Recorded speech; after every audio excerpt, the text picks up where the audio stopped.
예, 베드로전서는 다른 일반 서신과 동일한 주제를 다루고 있습니다. 이 서신의 주제는 신앙 고백을 행위로 드러내야 된다는 거예요. 그래서 이 바울 서신은 주로 믿음에 관해서 다루고 있다면, 그러니까 믿음으로 구원받는다 이런 걸 다루고 있다면, 이 일반 서신은 구원받은 사람은 행위로 자신의 믿음을 드러내야 된다 이런 것을 다루고 있다는 거죠. 예, 그래서 이 서신의 경우에 있어서 행위로 드러낸다는 것은 주님을 위해서 기꺼이 고난을 받고 이제 그 고난을 감수하는 것을 의미합니다. 그러니까 야고보서 같은 경우에는 내가 하나님을 믿는다는 것, 예수님을 믿는다는 믿음을 드러내는 방법이 말을 절제하든지 아니면 사람의 외모를 취하지 않던지 이런 것들이었죠. 근데 베드로전서는 내가 예수님을 믿고 구원받았는데 나의 믿음을 드러내는 방법이 바로 어려운 일이 있을 때, 고난, 시련, 어려움, 그러니까 나의 믿음으로 인해서 이런 어려운 일이 있을 때 내가 믿음으로 이런 것들을 다 감수해내겠다라는 것을 드러내는 것이 바로 베드로전서의 이제 그 목적이라는 거죠. 예, 그래서 베드로전서는 5개의 장과 105개의 구절과 2482개의 단어로 이루어져 있는 좀 짧은 책이죠. 베드로전서의 서문은 1장 1절부터 5절에 해당합니다. 1절부터 5절이 서문이라고 보시면 돼요. 예수 그리스도의 사도 베드로는 본도와 갈라디아와 갑바도기아와 아시아와 비두니아에 두루 흩어진 나그네들 곧 하나님 아버지의 미리 아심에 따라 성령의 거룩히 구별하심을 통해 순종함과 예수 그리스도의 피뿌림에 이르도록 선택받은 자들에게 편지하노니 은혜와 평강이 너희에게 더욱 많이 있기를 원하노라. 하나님 곧 우리 주 예수 그리스도의 아버지를 찬송하리로다. 그분께서 자신의 풍성하신 긍휼에 따라 죽은 자들로부터 예수 그리스도를 부활하게 하심으로 우리를 다시 낳으사 산 소망에 이르게 하셨으며 썩지 않고 더럽지 않으며 사라지지 아니하고 너희를 위해 하늘에 마련된 상속 유업을 받게 하셨나니 너희는 마지막 때에 드러내려고 예비된 구원에 이르도록 믿음을 통해 하나님의 권능으로 보호받고 있느니라. 예, 이 서신은요, 우리가 1장 1절부터 5절을 보면 누구에게 이 서신을 보내고 있는 것인지를 알 수 있습니다. 첫 번째는 복음에 순종한 사람들에게 보낸다 이렇게 되어 있죠. 두 번째는 성령님에 의해 자신의 죄로부터 분리된 사람들에게 보내는 거죠. 세 번째는 예수 그리스도의 피로 뿌림을 받은 사람들이죠.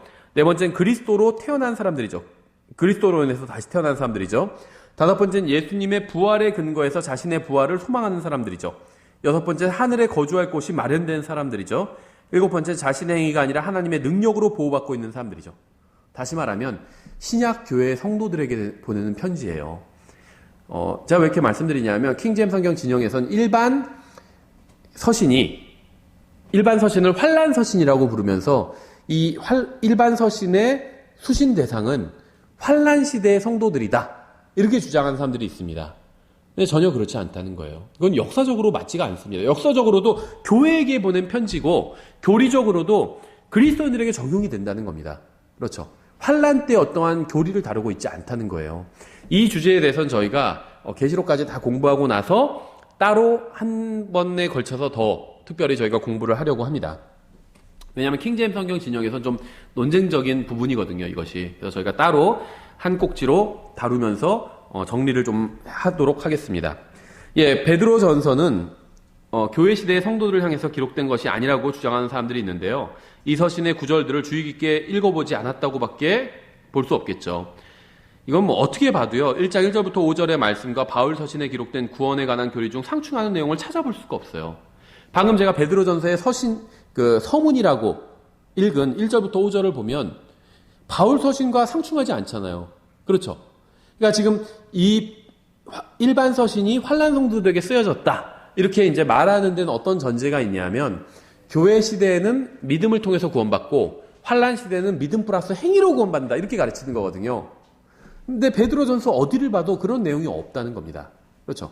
특히 방금 제가 읽은 1절부터 5절을 보면 바울 서신과 상충하는 내용이 전혀 없다는 거예요. 그렇죠? 주제가 다를 뿐이지 다른 내용을 다루고 있지 않다는 겁니다.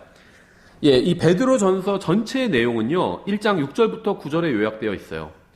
6절에 비록 지금은 필요가 있어 너희가 여러 가지 시험으로 인해 잠시 근심하고 있지만 그 구원을 크게 기뻐하나니 이것은 너희 믿음의 단련이 불로 단련해도 없어지는 금을 단련하는 것보다 훨씬 더 귀하여 예수 그리스도께서 나타나실 때 칭찬과 존귀와 영광으로 드러나게 하려 함이니라. 너희가 그분을 보지 못하였으나 사랑하는도다. 지금도 너희가 그분을 보지 못하나 믿으며 이루 말할 수 없고 영광이 가득한 기쁨으로 기뻐하나니 이는 너희가 너희 믿음의 결말 곧 너희 혼의 구원을 받았기 때문이라. 이 말씀에 의하면 예수님을 진심으로 믿는 사람은 고난 가운데서도 기뻐한다는 사실을 알 수 있습니다. 왜냐하면 믿는 사람이 이 세상에서 당하는 일시적인 시련은 그의 믿음을 입증해 주기 때문이에요. 하나님께서는 우리가 이 세상에서 당하는 이러한 시련을 이겨낼 수 있는 이유는 우리가 믿음의 결말 곧 구원을 받았기 때문이라고 말씀하고 있어요. 이러한 소중한 진리는 우리가 모든 어려움을 견디도록 도와준다는 거죠. 그러니까 구원받은 사람은요, 이 세상에서의 시련을 견뎌낼 수 있다는 겁니다. 그렇죠? 그래서 이런 말이 있잖아요. 구원받은 사람에게 있어서 최악의 장소, 어떤 의미에서 지옥은 이 세상이다. 그렇게 말하고 있어요. 왜냐하면 우리는 이 세상보다 더 나쁜 곳을 보지 않을 겁니다. 그러니까 우리가 보는 것 중에서 최악의 장소, 나쁜 곳이 바로 이 세상이에요. 우리는 죽으면 아니면 들림받아 올라가면 우리가 보게 될 것은 하늘나라예요. 좋은 곳이죠. 이 세상과 비교할 수 없을 정도로 좋은 곳입니다. 그래서 구원받은 사람들이 볼 최악의 장소는 이 세상이에요. 반대로 구원받지 못한 사람들이 볼 최고의 장소는 이 세상이죠. 구원받지 못한 사람들은 이 세상보다 더 좋은 곳을 보지 못하게 될 거예요. 그 사람들은 죽으면 지옥에 가게 되잖아요. 정말 이 세상과는 비교할 수 없을 정도로 끔찍한 곳에 가게 되는 거죠. 그렇죠. 그래서 우리가 구원받았다는 이 사실 하나만으로도 이 세상에서의 당하는 어려움을 이겨낼 수 있다는 겁니다. 이거보다 더 나쁜 걸 우린 보지 않을 거예요. 그렇죠. 예, 구원의 의미는 1장 10절부터 25절에 제시되어 있습니다. 예, 우리는 이 부분에서 신약 성경의 구원은 구약 성경의 기록자들이 기록했지만 하나님께서는 그들에게 자신들이 기록한 것의 진정한 의미를 계시해 주지 않으셨다는 사실을 배울 수 있죠. 그러니까 신약의 구원이 있고 구약의 구원이 따로 있는 것이 아닙니다. 똑같아요. 신약과 구약 공통적인 구원의 방법을 제가 여러 번 말씀드렸죠. 주님의 이름을 부르면 구원을 받는 거예요. 그러니까 이제 이것을 좀 더 풀어서 설명하면 자기가 하나님 앞에서 죄인이란 걸 시인하고 하나님께 용서해달라고 구원해달라고 요청하는 것. 이게 성경에서 말씀하시는 구원의 방법입니다. 그런데 신약에서는 여기서 예수 그리스도의 십자가가 플러스된 거라고 말씀드렸죠. 근데 왜 플러스된 거냐 하면 신약 시대에 오셔서 예수님께서 비로소 십자가에서 우리를 대속해 주셨기 때문이에요. 구약 시대 사람들은 그것을 이해하지 못했죠. 그래서 단순히 용서를 구하면 하나님께서 용서해 주시는데 왜 용서해 주시는지 그 이유는 몰랐어요. 이유는 모르지만 용서를 구하면 하나님께서 항상 용서해 주시니까 구원을 받을 수 있었던 겁니다. 마치 그렇죠. 어떤 자판기 누르니까 음식이 계속 나와요. 그럼 거기서 어떻게 음식이 나오는지는 이해를 못해요. 하지만 배고플 때마다 누르면 음식이 나오잖아요. 그럼 배고픔은 면할 수 있다는 거죠. 근데 왜 음식이 어떻게 여기서 나오지? 그건 이해하지 못하는 겁니다. 그런데 신약 성도들은 그 이제 메커니즘을 이해하게 된 거예요. 왜 누르면 음식이 나오는지를 이해하게 된 거죠. 그게 신약과 구약의 차이예요. 우리는 왜 우리 죄가 용서됐는지 압니다. 예수님께서 십자가에서 대신 우리의 죄값을 치러주셨기 때문이에요. 근데 구약 성도들은 그걸 몰라요. 우리는 그걸 알고 용서를 구하는 거죠. 근데 구약 성도들은 그걸 모르고 그냥 용서를 구하는 겁니다. 하나님께서 용서해 주신 거예요. 하나님께서는 예수 그리스도의 십자가 때문에 신약 성도와 구약 성도의 모든 사람들의 죄를 용서해 주신 거죠. 예, 그래서 구약에도 복음이 나와 있어요. 다만 구약의 대언자들이 주로 구약 성경을 기록했는데 구약의 대언자들은 그 복음을 이해하지 못했을 뿐입니다. 이해하지 못했지만 용서를 구하면 구원을 받을 수는 있어요. 복음이 구약에도 있었기 때문에. 근데 신약의 기록자들, 주로 사도들이 기록했죠. 신약의 기록자들은 복음을 이해하고 있어요. 그게 구약과 신약의 차이죠. 바로 1장 10절부터 12절에 나와 있죠. 이 혼의 구원에 관하여는 구약도 혼의 구원이고 신약도 혼의 구원이에요. 혼이 하늘나라 가거나 낙원에 가거나 지옥에 가는 거죠. 똑같아요. 구약이나 신약이나 다른 게 아니에요. 이 혼의 구원에 관하여는 너에게 임할 은혜에 대하여 대언한 대언자들이 부지런히 조사하고 탐구하되 자기들 안에 계신 그리스도의 영께서 구약의 대언자들 안에도 그리스도의 영이 계셨대요. 그렇죠? 그리스도의 고난과 그 뒤에 있을 영광을 미리 증언해 주실 때 그 영께서 무엇을 혹은 어느 때를 표적으로 보여주셨는지 탐구하였느니라. 그들이 자기들을 위해 그것들을 수행하지 아니하고 우리를 위해 수행하였음이 그들에게 계시되었는데 그들은 곧 복음을 선포한 자들이 하늘에서 보내신 성령님과 더불어 이제 너에게 전한 것이요 천사들도 살펴보기를 갈망하는 것이니라. 그래서 이 구원은 우리를 위해서 예수 그리스도께서 자신의 핏값으로 사신 것입니다. 오직 흠도 없고 19절 점도 없는 어린 양의 피 같은 그리스도의 보배로운 피로 된 것이니라. 그래서 우리는 그리스도의 부활로 인해서 하나님을 믿음으로 이 구원을 받게 되었죠. 21절 너희는 그분으로 말미암아 그분을 죽은 자들로부터 일으키시고 그분에게 영광을 주신 하나님을 믿으니 이것은 너희의 믿음과 소망이 하나님 안에 있게 하려 함이니라. 이러한 구원의 원리는 모두 하나님의 말씀에 기록되어 있죠. 이 23절부터 25절에 있는 내용이죠. 너희가 다시 태어난 것은 썩을 씨에서 난 것이 아니요 썩지 아니할 씨에서 난 것이니 살아있고 영원히 거하는 하나님의 말씀으로 된 것이니라. 모든 육체는 풀과 같고 사람의 모든 영광은 풀의 꽃과 같으니라. 풀은 마르고 그것의 꽃은 떨어지되 오직 주의 말씀은 영원토록 지속되나니 복음으로 너희에게 선포된 말씀이 이 말씀이니라. 그래서 새로 태어난 사람의 특징은 2장 1절부터 10절에 제시되어 있습니다. 하나님의 구원을 진정으로 받아들인 사람은 이제 여러 가지 특징을 보여주고 있는데요. 세 가지가 나오고 있죠. 첫 번째는 옛 생활의 죄에서 돌이킵니다. 1절 그러므로 모든 악의와 모든 교활함과 위선과 시기와 모든 비방하는 말을 버리고, 두 번째 특징은 하나님의 말씀을 지속적으로 먹고자 합니다. 2절에 나와 있죠. 새로 태어난 아기들로서 말씀의 순수한 젖을 사모하라. 이것은 너희가 그 젖으로 말미암아 성장하게 하려 함이라. 세 번째 특징은 3절 4절에 나와 있죠. 예수 그리스도께 인생을 내어드리고자 합니다. 너희가 주께서 은혜로우신 것을 맛보았으면 그리하라. 참으로 사람들에게는 거부당하셨으나 하나님께는 선정받은 돌, 곧 보배로운 산돌이신 그분께 나아오라고 말씀하고 있죠. 새로 태어난 사람에게는 이제 그 다음의 것들이 주어지게 됩니다. 네 가지인데요. 하나님의 집에서 자리를 잡게 되죠.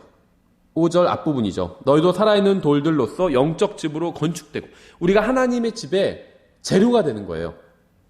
두 번째는 5절 뒷부분에 나와 있죠. 신약 성경에서 말씀하시는 제사장이 됩니다. 예수 그리스도를 통해 하나님께서 받으실 만한 영적 희생물을 드리는 거룩한 제사장이 되었도다. 우리가 되었다는 거죠. 세 번째 특징은 하나님의 가족의 일원이 된다는 거예요. 9절에 나오죠. 그러나 너희는 선정된 세대요 왕가의 제사장이요 거룩한 민족요 특별한 백성이니 이것은 너희를 어둠에서 불러내어 자신의 놀라운 빛으로 들어가게 하신 분께 대한 찬양을 너희가 전하게 하려 하심이라. 네 번째 특징은 새로운 국적을 취득하게 됩니다. 10절에 나오죠. 너희가 지나간 때에는 백성이 아니었으나 이제는 하나님의 백성이요 긍휼을 얻지 못하였으나 이제는 긍휼을 얻었느니라. 다른 사람에 대한 바른 태도가 2장 11절부터 25절에 제시되어 있습니다. 이 말씀들에 따르면 주님을 믿는 사람들은 정직하고 바르게 걸어야 되고 모든 사람을 친절하게 대하고 존중하고 존경해야 합니다. 그러니까 야고보서에서 말씀하시는 것과 일치하죠. 돈이 많은 사람이나 가난한 사람이나 다 친절하고 정중하게 대해라는 겁니다. 다 존중해 주라는 거예요. 그러니까 사람들의 일반적인 잘못된 태도는 돈이 많은 사람은 존중하고 돈이 없는 사람은 무시했잖아요. 근데 야고보서는 그렇게 하지 말라고 그랬죠. 돈이 많은 사람도 존중하고 돈이 없는 사람도 존중하고 다 존중하라는 겁니다. 반대로 하라는 게 아니에요. 돈이 많은 사람을 오히려 무시하고 돈이 없는 사람만 존중해라 이런 말을 하고 있지 않아요. 성경은 둘 다 존중하라는 겁니다.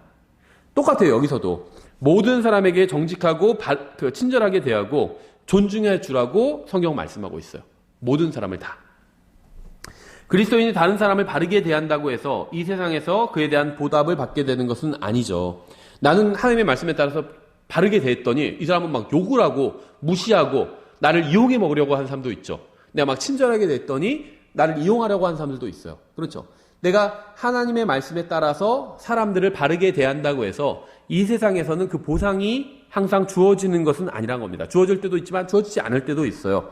하지만 우리가 예수님께서 가신 길을 따라간다면 우리는 모든 시련을 은혜 가운데 이겨낼 수 있게 됩니다. 12절 이방인들 가운데서 너희 행실을 정직하게 하라. 교회에서만 정직하게 하고 밖에서는 그냥 사기치라는 말이 아니죠. 그렇게 하는 사람들 너무 많이 있어요. 우리나라에서도요. 그리스도인들이 잘못된 행위를 하기 때문에 교회에서는 너무 좋아요. 근데 교회만 떠가 나면 가정에서 또 사회에서는 직장에서는 사기칩니다. 함부로 대하고 자기보다 힘없는 사람들한테 함부로 대하고 그래서 그리스도인들이 간증을 잃은 거예요. 와, 저 사람 뭐 집사라고 하더니 뭐 장로라고 하더니 기독교인이라고 하더니 와 진짜 지독하다. 이런 욕을 들어먹게 된 거예요. 그래서 간증을 잃어버리게 된 거죠. 성경은 그렇게 하지 말라고 말씀하고 있습니다. 이방인들 가운데서 너희 행실을 정직하게 하래요. 교회에서만 형제 자매들 가운데서만 정직하게 하지 말고 이방인들 가운데서 믿지 않는 사람들 가운데서도 정직하게 하래요. 이것은 그들이 너희들을 악을 행하는 자라고 비방하다가도 자기들이 바라볼 너희의 선한 행위들로 인해 돌아보시는 그날에 하나님께 영광을 돌리게 하려 함이라. 이렇게 되어 있죠. 3장 1절부터 22절의 주제는 정당한 이유로 받는 고난입니다. 이 장은 남편이 하나님의 말씀에 순종하지 않음으로 인해서 고난받는 여자에 대한 이야기로 시작하고 있죠. 3장 1절부터 2절에 아내들아 이와 같이 너희도 너희 남편에게 복종하라. 이것은 누가 말씀에 순종하지 아니하여도 그들 또한 말없이 아내의 행실을 통해 얻고자 함이니 두려움이 동반된 너희의 정숙한 행실을 그들이 눈여겨보느니라. 저는 이게 자매님들이 실행하기에 좀 어려운 구절 중에 하나라고 생각합니다. 그런데 이 말씀엔 지혜가 있어요. 전 이 말씀을 보고 와 정말 하나님께서는 사람의 심리를 꿰뚫어 보신다 이런 생각을 한 적이 있어요. 여기는 지금 믿지 않는 남편에 대해서 다루고 있거든요. 근데 믿지 않는 남편을 얻는 방법에 대해서 말씀하고 있는데 뭐라고 말씀하고 있냐면요. 말없이 아내의 행실을 통해서래요. 아내가 첫 번째 말이 없어야 된다는 거예요. 그럼 무슨 말이냐면 아무 말도 하지 마라 이런 말이 아니라 말로는 막 별 얘기를 다 해요. 막 예수님 믿으라고 그러고 별 얘기를 다 해요. 막 지적하기도 하고 남편 잘못하는 걸. 그런 걸 하지 말라는 겁니다. 그럼 말만 안 하면 되느냐? 아니에요. 행실을 보여주래요. 말은 안 하는데 행위가 너무 훌륭해요. 그럼 그게 남편의 마음을 흔들어 버린다는 겁니다. 두려움이 동반된 너희의 정숙한 행실을 그들이 눈여겨보느니라. 이렇게 말씀하고 있어요. 그렇죠? 보고 있는 거예요.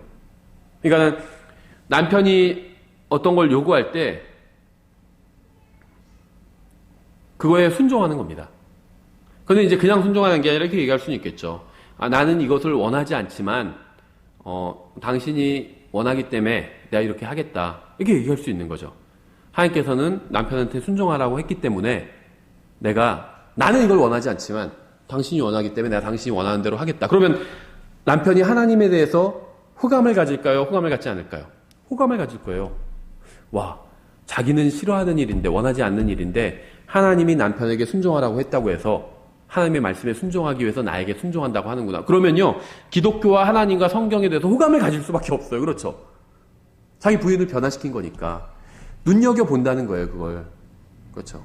근데 이게 실행하기는 쉽지는 않겠죠. 또한 이 장에서는 그리스도를 따르면 다른 사람들의 말에 상처를 입게 될 수도 있다고 경고하고 있습니다. 8절부터 9절에 끝으로 너희는 다 한 마음이 되어 서로를 동정하며 형제로서 사랑하고 불쌍히 여기며 예의 바르게 행하라. 악을 악으로 욕설을 욕설로 갚지 말고 오히려 그와 반대로 축복하라. 이런 일을 위해 너희가 부르심을 받은 줄 아나니 이것은 너희가 복을 상속받게 하려 함이라. 욕한다고 해서 같이 맞대서 욕하지 말라고 말씀하고 있죠. 근데 이게 쉽지 않아요. 근데 저 예전에 동영상에서 한번 본 적이 있어요. 어떤 경찰이었는데 사복을 입고 있었어요. 경찰차가 아니라 그냥 자기 승용차를 운전해서 가고 있었는데 경찰은 이제 그 사람은 신호 받고 제대로 갔어요. 신호대로 그대로. 근데 옆에 사람이 차선을 착각해가지고 차선이 이렇게 좁아지는 구역이었어요. 그래서 예를 들면 직진 경찰이 운전해서 가는 차선은 직진 차선이었고 옆에 차선 직진이 아니라 예를 들면 우회전 차선이었어요. 자기가 우회전 차선을 놓고 자기가 직진 차선에 있다고 착각한 거예요.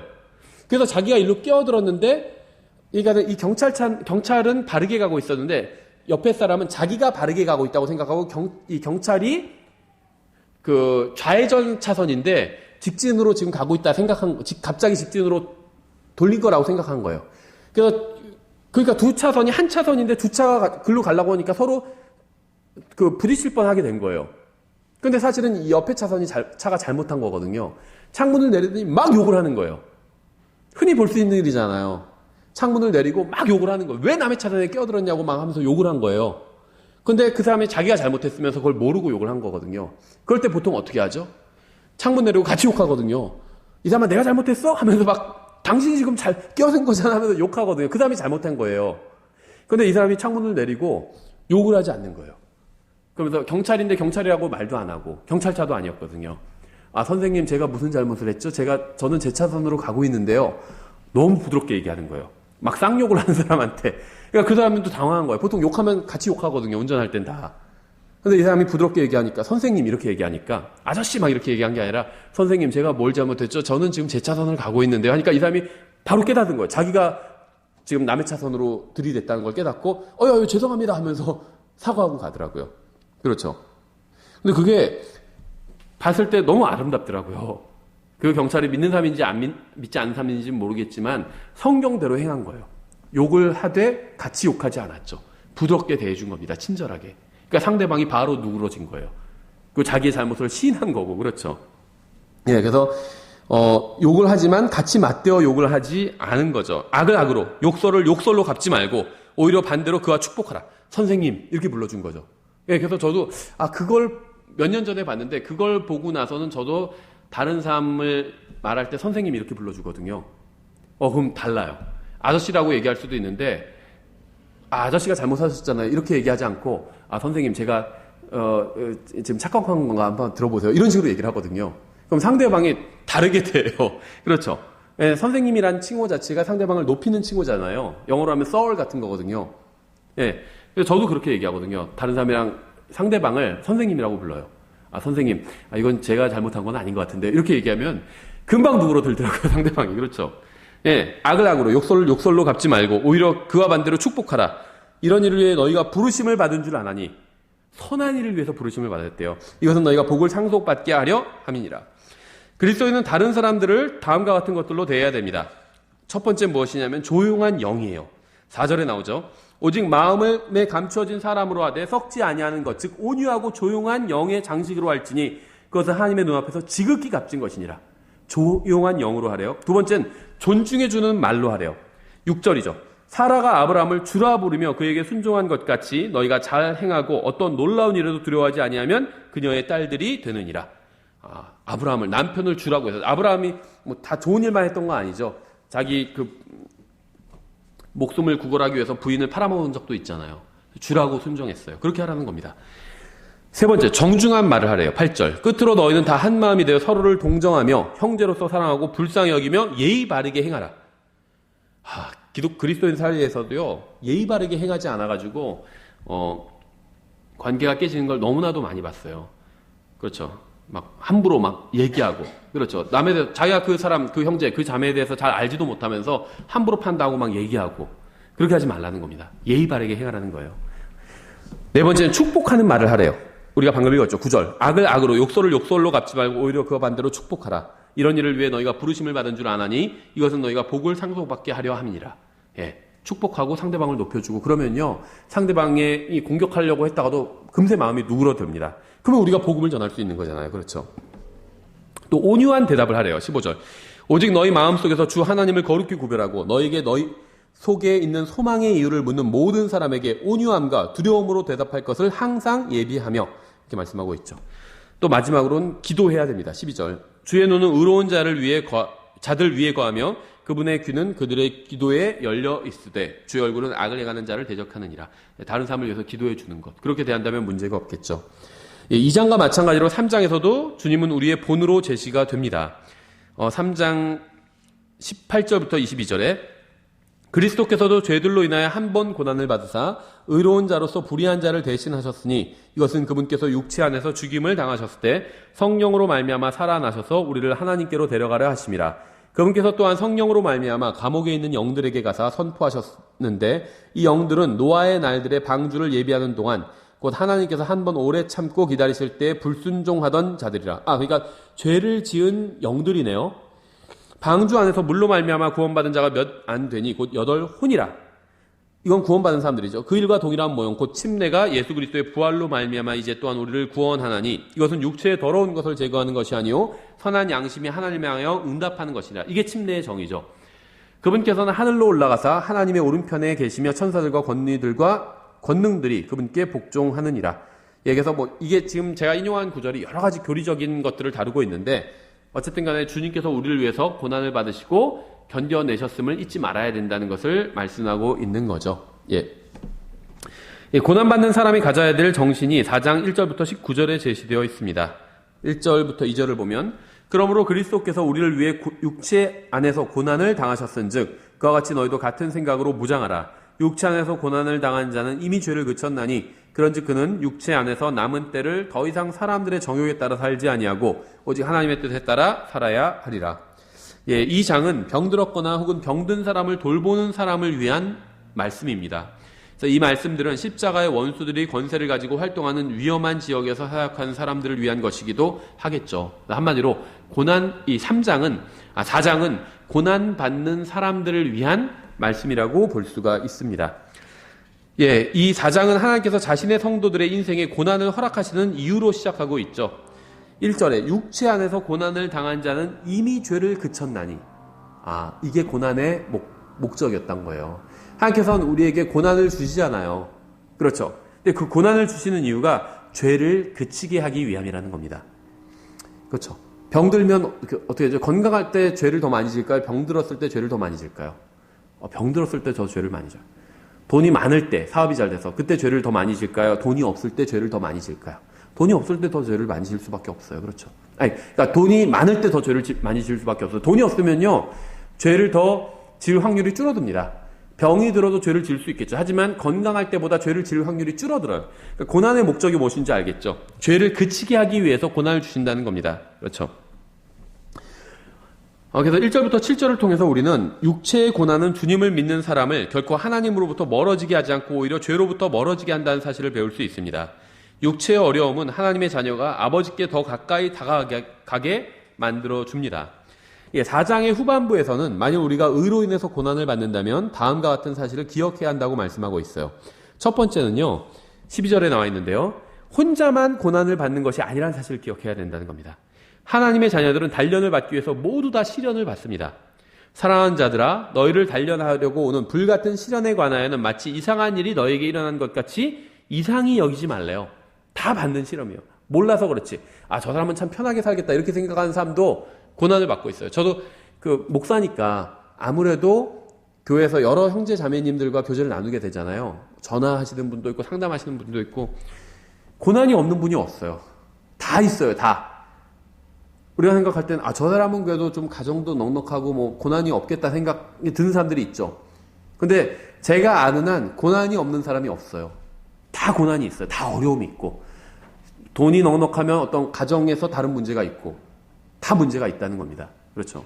고난 없는 사람은 없어요. 그래서 이상하게 생각하지 말라는 겁니다. 왜 나만 이렇게 고난이 많나요? 그렇게 생각하지 말라는 거예요. 다 있어요. 다 고난이 있어요. 두 번째는요, 시련이 오는 이유는 그리스도께서 함께 하신다는 증거라는 겁니다. 그래서 오히려 기뻐할 수 있다는 거예요. 하나님께서는요, 시련이 있는 사람과 함께 계세요. 예수님께서는. 그래서 나에게 지금 시련이 있다면 지금 하나님께서 강하게 내 삶에서 역사하신다는 걸 역사하신다는 증거라는 겁니다. 13절.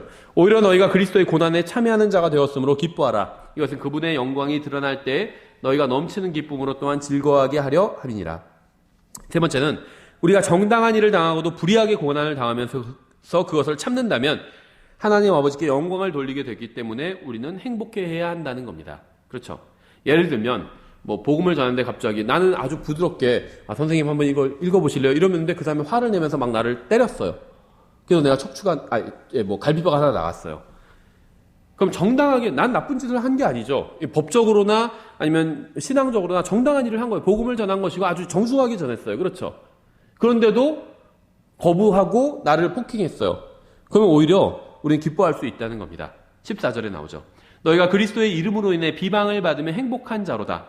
영광의 영, 곧 하나님의 영께서 너희 위에 머물러 계시느니라. 그분께서 그들 편에서는 비방을 받으시나 너희 편에서는 영광을 받으시느니라. 베드로전서는 신약 성경의 욥기라고 할 수 있습니다. 욥기. 그래서 이 베드로전서의 짝을 찾는다면 욥기를 짝으로 붙일 수가 있어요. 12절부터 19절에 나온 원칙은 욥기의 빛으로 조명해야 바르게 이해할 수가 있습니다. 16절에 그럼에도 어떤 사람이 그리스도인으로 고난을 받으면 그는 부끄러워하지 말고 도리어 이 일로 인해 하나님께 영광을 돌리라. 만약에 욥이 베드로전서를 읽어봤다면 그렇게 하나님과 내가 만나보서 따져보겠다 이런 말을 하지 않았을 것 같아요. 그렇죠. 이 세상이 존속하는 동안에는 의로운 사람들이 불의한 사람들의 손에 의해서 고난을 받게 될 것입니다. 왜냐하면 이 세상의 신은 마귀이기 때문에 하나님께서는 자신의 성도들을 순결하게 하시고 능력으로 채워주고 또 자기 의를 버리게 하기 위해서 이러한 악을 허락하실 것입니다. 그래서 이러한 일의 목적은 악한 일이 일어나는 것, 특히 우리의 삶에서 악한 일이 일어나는 일의 그것의 목적은 결국 성도들이 하나님의 이름에 영광을 돌리게 하려는 데 있어요. 사람이 주 하나님을 부인하거나 그분의 말씀에 순종하는 것을 피하기 위해서 차라리 육체가 고난받는 것을 선택하는 것을 사탄과 그의 사악한 무리들 앞에서 선택할 때 하나님께서 영광을 받으신다는 겁니다. 문장이 좀 길죠. 무슨 말이냐면 그러니까는 불의한 일을 차라리 안 하기 위해서 불의한 일을 안 하면 고난을 받게 돼요. 고난을 받으면, 그러니까 내 앞에는 두 가지 선택지밖에 없어요. 예를 들면 고난을 받던지 아니면 불의한 일을 하던지. 근데 그때 내가 불의한 일을 피하기 위해서 그냥 고난을 선택합니다. 그럼 그때 하나님께 영광이 돌아간다는 거예요. 그렇죠? 그걸 사탄이 목격하게 하는 게 하나님의 의도라는 겁니다. 그렇죠? 그래서 이 베드로전서가 그걸 말하고 있어요. 그래서 제가 베드로전서의 짝이 욥기라고 말씀드린 거예요. 왜 욥이 고난을 당하게 됐죠? 사탄이 하나님께 제안한 거잖아요. 하나님께서 잘해주시니까 욥이 그러니까 하나님 믿는 거 아니냐? 만약 하나님께서 욥에게 시련을 주시면 믿음을 다 버릴 거다. 이렇게 얘기한 거죠. 우리도 마찬가지라는 거예요. 시련을 감수하면서까지 믿음을 버리지 않는 것을 마귀 앞에서 우리가 행한다면 하나님께 영광이 돌아간다는 겁니다. 마귀의 입을 닫아버린다는 거예요. 하나님께서 봐라. 시련을 줬지만 믿음을 선택하지 않았냐. 그 시련을 피하기 위해서 믿음을 버리지 않았다. 이 사람은 네가 보지 않느냐. 하나님께서 그렇게 말씀을 하실 수 있다는 겁니다. 그렇죠. 근데 대부분의 경우에 그런 일이 잘 일어나지 않죠. 그렇죠. 여기 보세요. 제 말이 맞죠? 그런 경우가 더 많이 일어난다는 거예요. 사탄이 그렇죠. 하나님 앞에서 그렇게 얘기하는 경우가. 예, 고난에 대한 우리의 반응은 그리스도의 선하심과 하나님의 은혜에 대한 가장 강력한 간증이 됩니다. 그러니까 우리가 말로도 간증을 할 수가 있지만 행위로 간증할 수가 있어요. 근데 어떻게 간증을 할 수 있냐면요. 그러니까 이 삶으로 간증을 할 수가 있는데 고난을 받으면서도 정말 묵묵히 믿음을 버리지 않고 그 고난을 이겨내는 거예요. 그럼 이게 신앙 간증이 된다는 겁니다. 그렇죠. 어떠한 말로 하는 간증보다 더 강력한 간증이 되는 거죠. 예, 모든 문제에 대한 행복한 결론이 5장 1절부터 14절에 제시되어 있습니다. 하나님께서는 시련을 견뎌낸 자들에게 은혜를 베풀어 주실 것입니다. 5절에 너희 젊은 사람들아 이와 같이 장로들에게 복종하므로 참으로 너희가 다 서로에게 복종하며 겸손함으로 옷 입으라. 하나님께서 교만한 자는 물리치시고 겸손한 자에게는 은혜를 주시느니라. 또한 정당하지 못하게 받는 모든 고난의 끝에 결국 주님께서는 그 고난을 견뎌낸 사람을 높여주실 것입니다. 6절에 나오죠. 그러므로 하나님의 강한 손 밑에서 스스로 겸손하라. 그리하면 정하신 때에 그분께서 너희를 높이시리라. 또 주님께서는 우리를 돌봐주실 겁니다. 7절 너희의 모든 염려를 그분께 맡기라. 그분께서 너희를 돌보시느니라. 예, 이 책의 주제는 8절부터 10절에 잘 드러나 있습니다. 정신을 차리라 깨어있으라. 너희 대적 마귀가 울부짖는 사자같이 두루다니며 삼킬 자를 찾나니 믿음에 굳게 서서 그를 대적하라. 세상에 있는 너희 형제들도 동일한 고난을 겪는 줄 너희가 아느니라. 그러나 모든 은혜의 하나님 곧 그리스도 예수님을 통해 우리를 부르사 자신의 영원한 영광에 이르게 하신 분께서 너희가 잠시 고난을 받은 뒤에 너희를 완전하게 하시고 굳건하게 하시며 강하게 하시고 정착시키시리니. 고난의 목적이 뭔지 알겠죠. 완전하게 하고 굳건하게 하기 위해서 고난을 주시는 건데 그 고난이 잠시래요. 뭐에 비해서 잠시일까요? 영원에 비해서. 우리가 이 세상에서 받는 고난이 잠시라는 거죠. 베드로전서에서는요, 고난이라는 단어를 제외하면요, 이 보베론, 프레셔스, 귀한이라는 단어가 핵심 단어입니다. 시련을 견뎌내는 우리의 믿음은 금보다 훨씬 더 귀하다고 말씀하고 있죠. 1장 7절.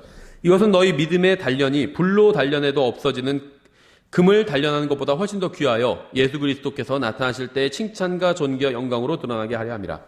또 그리스도의 피가 보배롭다고 말씀하고 있죠. 1장 19절. 오직 흠도 없고 점도 없는 어린 양의 피 같은 그리스도의 보배로운 피로 된 것이니라.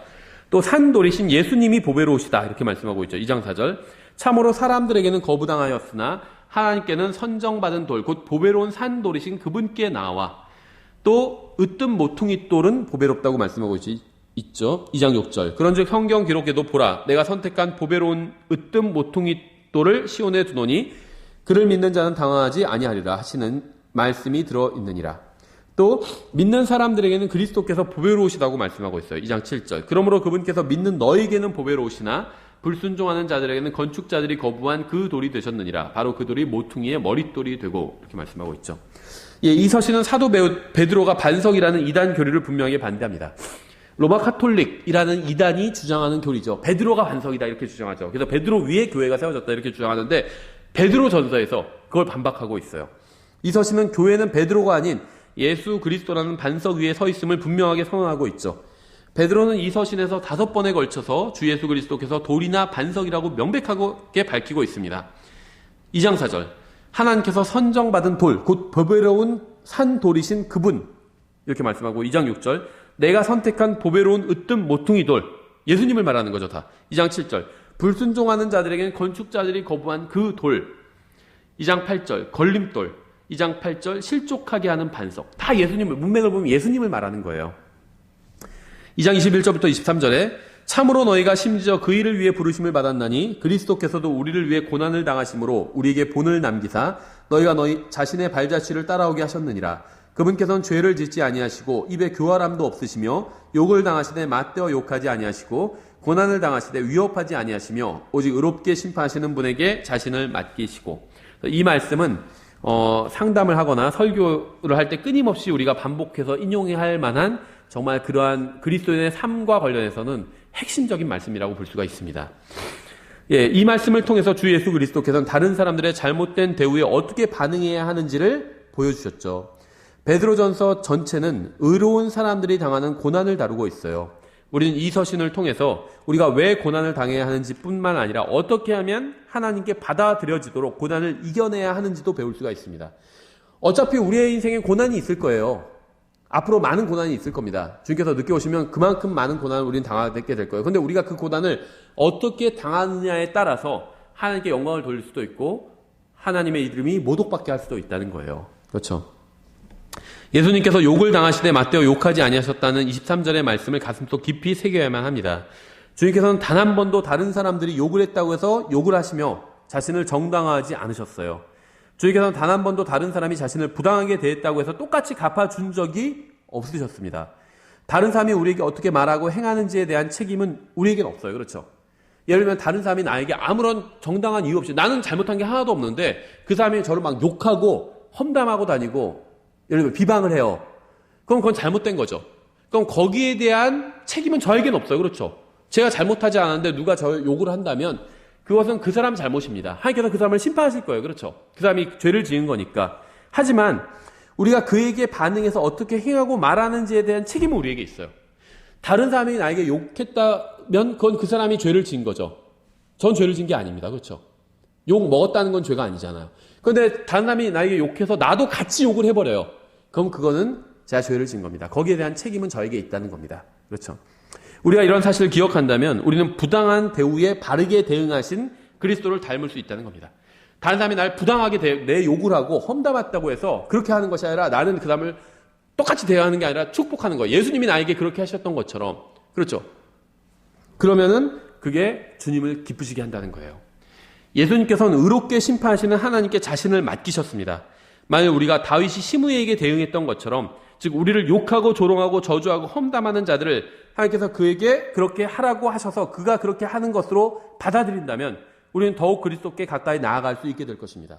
시므이가 다윗이 압살롬에게 쫓겨서 막 황급히 도망갈 때 시므이가 따라오면서 뭐라고 그랬어요? 돌 던지면서 막 욕하고 저주했잖아요. 그때 다윗이 뭐라고 그랬나요? 다윗이 도망가고는 있지만 시므이는 개인이었고 다윗 옆에는 요압이랑 군대 대장들이 있었어요. 가서 잡아 죽여라 할 수도 있었습니다. 다윗은 그렇게 하지 않았죠. 자기를 욕하는데 하나님께서 나중에 저 시므이를 갚아주실 것이다. 이렇게 얘기하지도 않았어요. 하나님께서 시므이에게 나를 욕하라고 시키셨다. 이렇게 얘기를 했어요. 이게 다윗의 놀라운 정말 점이거든요. 다윗의 믿음이 드러나는 거예요. 생각해 보세요. 누가 저를 욕해요. 근데 제가 왜 날 욕하지? 하고 막 같이 맞대서 욕한 게 아니라 하나님께서 그 사람이 나를 욕하라고 시키셨다. 이렇게 받아들인다는 거예요. 이게 믿음의 반응이라는 거예요. 누가 나를 험담하면요. 자기가 날 뭘 한다고 그런 얘기를 해. 이렇게 반응하는 게 아니라 하나님께서 내 욕을 하라고 시키셨다는 겁니다. 그렇죠? 그럼 두려울 게 없어요. 누가 험담해도 뭐 전혀 놀랍지도 않아요. 그렇죠? 그래서 제가 아는 어떤 분도 그렇게 반응해요. 누가 막 험담하면요. 저는 사실 그보다 더 형편없는 사람이에요. 이렇게 반응해요. 그러니까 자기가 사도 바울처럼 사도 바울은 자기가 이 세상에서 죄인들의 우두머리라고 얘기했잖아요. 그러면 아무리 다른 사람이 날 욕해도 상관이 없어요. 나는 하나님 앞에서 그 사람이 나를 욕하는 것보다 더 심한 사람이거든요. 그래서 어떤 분이 이렇게 얘기하더라고요. 누가 형제님 막 그렇게 욕하던데요. 그러니까는 그 사람이요. 제 실체를 알면 더 욕했을 건데 저의 실체를 모르기 때문에 그 정도만 욕하는 겁니다. 이렇게 얘기하더라고요. 상관없어요. 전 그거보다 더한 사람이거든요. 하나님 앞에서. 그런 마음을 가지니까 누가 욕해도 전혀 상관이 없더라고요. 그렇죠. 하나님께서는 보상해 주실 거예요. 그런 믿음을 보이는 사람에게는. 그렇죠. 예. 주님께서는 우리가 그리스도의 고난에 동참하고 그분의 부활의 능력이 우리를 주관하게 하기 위해서 사람들이 우리를 학대하고 부당하게 대하는 것을 허락하시는 경우가 종종 있습니다. 이러한 사실을 기억한다면 큰 시련 중에도 더욱 정금같이 나올 수 있을 겁니다. 그래서 저희가 베드로전서를 이렇게 마치고 다음 시간에 계속해서 베드로 후서를 공부하도록